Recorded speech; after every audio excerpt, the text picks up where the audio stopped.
Assalamualaikum warahmatullahi wabarakatuh. Bagaimana kabarnya Sobat Kimia? Jadi sekarang kita akan belajar tentang materi hukum-hukum dasar kimia. Jadi di materi ini adalah materi yang harus dipelajari dan dikuasai untuk semester genap sekarang ini ya. Jadi ini adalah salah satu materi untuk persiapan ujian akhir semester. Adapun hukum-hukum dasar kimia yang harus kita kuasai, yang harus kita selesaikan itu ada 5. Yang pertama itu adalah hukum kekalan massa atau yang dinyatakan oleh Lavoisier. Kemudian yang kedua itulah hukum perbandingan tetap yang dinyatakan oleh Proust. Yang ketiga hukum kelipatan perbandingan yang dinyatakan oleh Dalton. Yang keempat hukum perbandingan volume yang dinyatakan oleh Gay-Lussac, serta yang kelima hipotesis Avogadro. Baiklah, langsung saja kita bahas satu persatu. Yang pertama yang akan kita selesaikan itu adalah hukum kekekalan massa ya. Jadi hukum kekekalan massa itu berbunyi, dalam sistem tertutup massa zat sebelum dan sesudah reaksi adalah sama. Jadi di sini tidak ada pengurangan jumlah zatnya atau jumlah yang dimaksud jumlah di sini itu adalah massanya ya. Tapi di sini perlu juga difahami, ditekankan kondisinya harus tertutup. Artinya di sini tidak ada yang keluar dan tidak ada yang masuk. Nah, contohnya itu jika kita reaksikan gas hidrogen H2 dengan gas oksigen, kemudian menghasilkan cairan H2O, lalu kemudian kita reaksikan 1 gram gas hidrogen dengan 2 gram, 8 gram gas oksigen, maka di sini akan dihasilkan 9 gram H2O. Jadi 1 ditambah 8, gampang saja, jadi jumlahnya sama dengan 9 gram. Lalu kemudian jika di sini yang saya reaksikan 5 gram gas hidrogen, kemudian dihasilkan 45 gram H2O, maka kira-kira berapa gram gas oksigen yang harus ada di sini? Jadi jawabannya itu adalah 40 gram. Jadi 5 tambah 40 sama dengan 45 gram. Jadi seperti itu ya. Lalu kemudian jika di sini 24 gram gas oksigen yang kita reaksikan, kemudian menghasilkan 27 gram gas H2O, maka kira-kira berapa di sini? Jawabannya itu adalah 3 gram gas H2 atau gas hidrogen. Jadi gampang sekali ya. Jadi untuk memahami hukum kekalan massa. Kemudian selanjutnya yang kita bahas itu adalah hukum perbandingan tetap, di mana hukum ini dinyatakan oleh Proust ya. Bunyi hukum Proust itu adalah perbandingan massa-massa atau perbandingan massa unsur-unsur dalam satu senyawa adalah tertentu dan tetap ya. Contohnya, jika kita membuat 36 gram besi sulfida dengan perbandingan massa besi Fe dan massa S atau sulfur itu 7:4, maka tentukan massa besi dan belerang yang dibutuhkan untuk menghasilkan 36 gram besi sulfida. Jadi bagaimana cara penyelesaiannya? Jadi pertama kita misalkan dulu faktor pengali perbandingan massanya ya, kita bisa tulis N. Bisa nggak yang lain? Bisa. Misalnya A, B, atau C, terserah ya. Kemudian massa Fe itu sama dengan 7N. Dari mana dapat 7? Dari sini, dari perbandingannya. Dan massa S itu sama dengan 4N. Jadi dapatnya dari perbandingannya juga.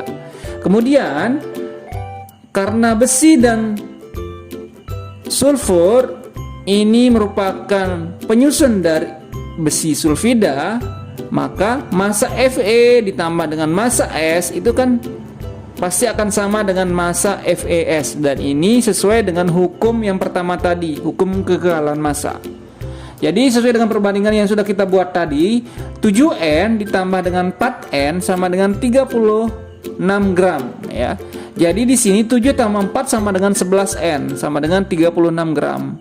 Kemudian N ini berapa? Jadi tinggal dibagi saja, 36 dibagi 11, sehingga menghasilkan 3,273 gram.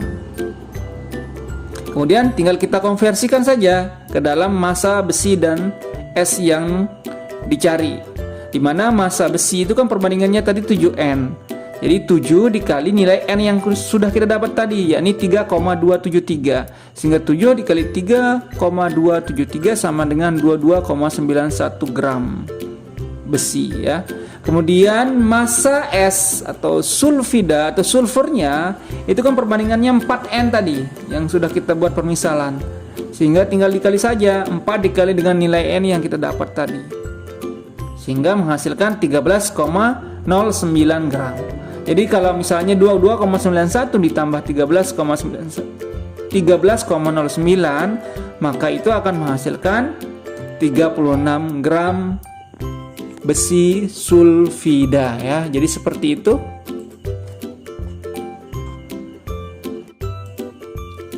Kemudian kita lanjutkan agar lebih memahami tentang hukum perbandingan tetap.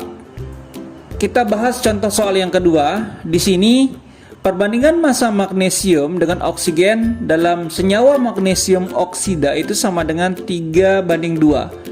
Kemudian reaksi mana yang bersisa dan berapa jumlahnya jika 12 gram magnesium direaksikan dengan 10 gram oksigen. Ini adalah pertanyaan yang berbeda yang tadi.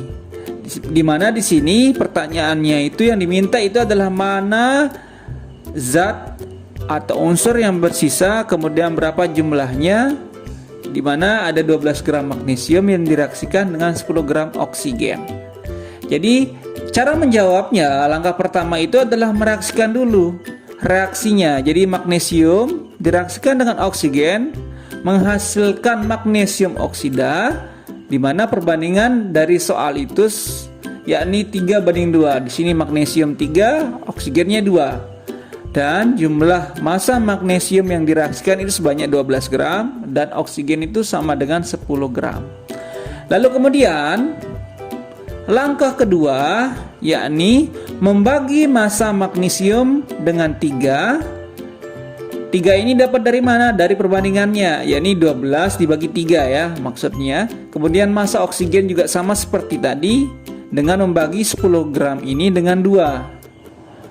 Kemudian hasil yang terkecil dari pembagian tersebut dipakai untuk menentukan zat yang bereaksi dan zat yang bersisa serta zat yang terbentuk. Jadi misalnya magnesium tadi kan 12 gram dibagi 3 itu sama dengan 4 gram. Kemudian oksigen 10 gram dibagi 2 sama dengan 5 gram. Di sini bisa kita lihat dari hasil pembagiannya itu diketahui yang lebih kecil hasilnya itu adalah magnesium. Jadi maksudnya apa? Jadi yang paling kecil hasilnya itu adalah magnesium, sehingga magnesium yang bereaksi itu adalah 12 gram. Jadi berapa yang direaksikan yang ada di sini itu yang kita tulis. Artinya semua massa magnesium yang kita reaksikan itu bereaksi semua, karena dari hasilnya dia yang paling terkecil tadi, yakni 4 gram.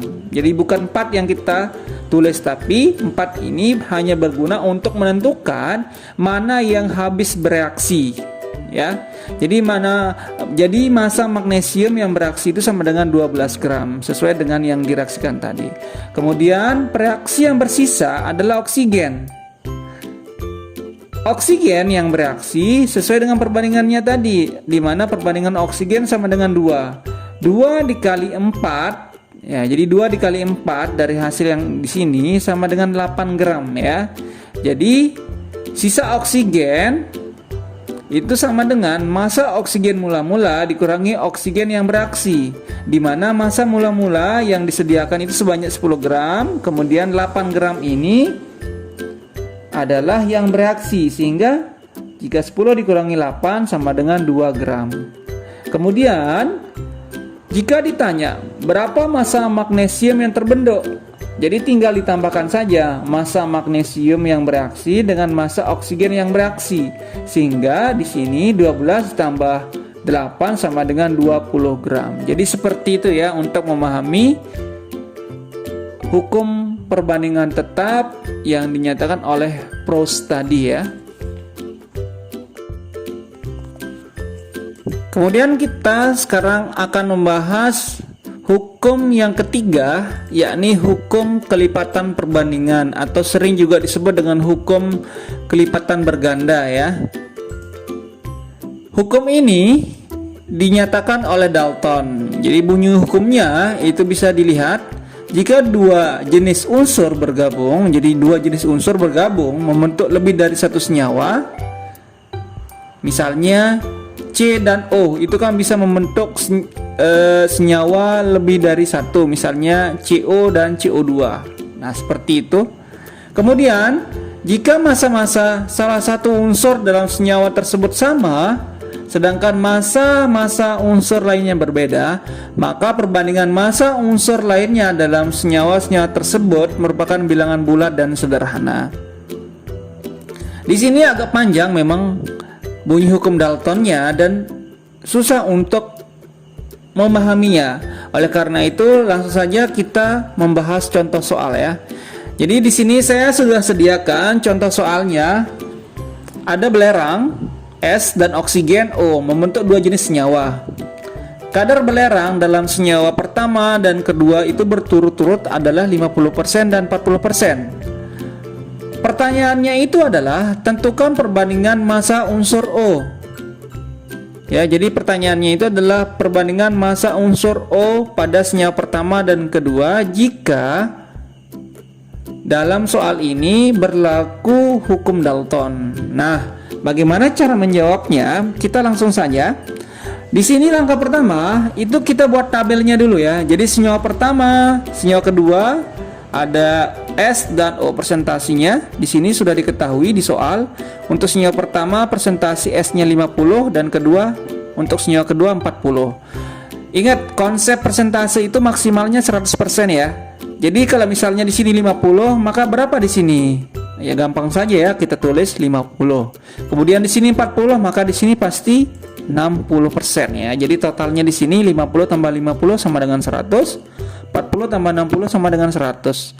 Lalu kemudian langkah berikutnya itu adalah kita buat tabel seperti ini. Jadi dasar pembuatan tabel ini adalah dari pertanyaannya. Jadi yang ditanya adalah massa unsur O. Jika massa unsur O yang ditanya berapa perbandingannya, maka kita harus membuat persentase S-nya itu sama dengan 200 atau sama ya. Jadi kalau misalnya O-nya ditanya berapa perbandingannya, maka S-nya yang kita buat sama dengan cara mengalihkan angka yang sesuai sampai hasilnya itu sama. Misalnya untuk senyawa pertama kita buat S-nya sama. Jadi kelipatannya antara 50 sama 40 itu kita cari 200 ya. Jadi 50 dikali 4 itu sama dengan 200. Kemudian 40 kali 5 sama dengan 200 juga. Lalu kemudian berapa di sini? Jadi gampang saja ya. Jadi 50 persentasenya tadi dikalikan pengalinya. Dikalikan 4 ya sama dengan 200. Kenapa harus dikalikan 4? Karena di sini kan senyawanya senyawa pertama. Jadi pengalinya juga harus sama gitu. Sehingga hasilnya 200. Kemudian senyawa yang kedua itu tadi pengalinya 5, persentasenya 60. Sehingga 60 dikali 5 sama dengan 300. Nah, dari sini langsung saja. Jika massa sulfur pada senyawa pertama dan kedua sama, karena kita buat sama tadi, maka perbandingan O pada senyawa pertama dan kedua itu sesuai dengan hasil pengalinya tadi, hasil kalinya tadi itu 200 sama 300. Jadi kalau misalnya kita sederhanakan 200 sama 300, ini kan sama dengan 2/3. Nah, ini adalah jawabannya. Jadi perbandingan massa unsur O untuk senyawa pertama dan kedua itu adalah 2/3. 2/3 ini adalah angka bulat dan sederhana. Maka dari itu berlakulah hukum Dalton ya. Jadi seperti itu pembahasannya. Jadi nanti kalau misalnya menemukan soal seperti ini, ingat ya, jika yang ditanya itu perbandingan massa unsur O atau yang lain, maka unsur lainnya harus kita buat sama dengan cara mengalihkan dengan angka yang sesuai, biar unsur yang tadi itu, yang S maksudnya itu harus sama ya. Jadi tinggal kita cari aja oksigennya berapa dari hasil pengalihnya gitu. Jadi seperti itu ya pembahasan untuk hukum perbandingan, hukum kelipatan perbandingan.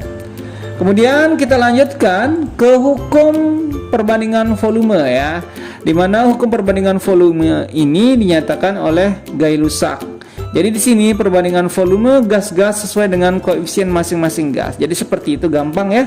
Di sini ya, pendek sekali bunyi hukumnya. Jadi kita ringkas saja perbandingan volume gas-gas sesuai dengan perbandingan koefisiennya ya. Nah, di sini kita sambung pembahasannya di video selanjutnya ya. Jadi usahakan nanti latihan soal yang banyak, carilah soal-soal yang sekiranya sama, kemudian nanti bisa dijadikan sebagai latihan untuk memahami secara keseluruhan materi tentang hukum perbandingan atau hukum-hukum yang sudah kita bahas tadi ya. Ini adalah materi yang bisa dijadikan sebagai persiapan untuk ujian akhir semester nanti ya. Oke, sekian dari saya. Semoga bermanfaat. Wassalamualaikum warahmatullahi wabarakatuh.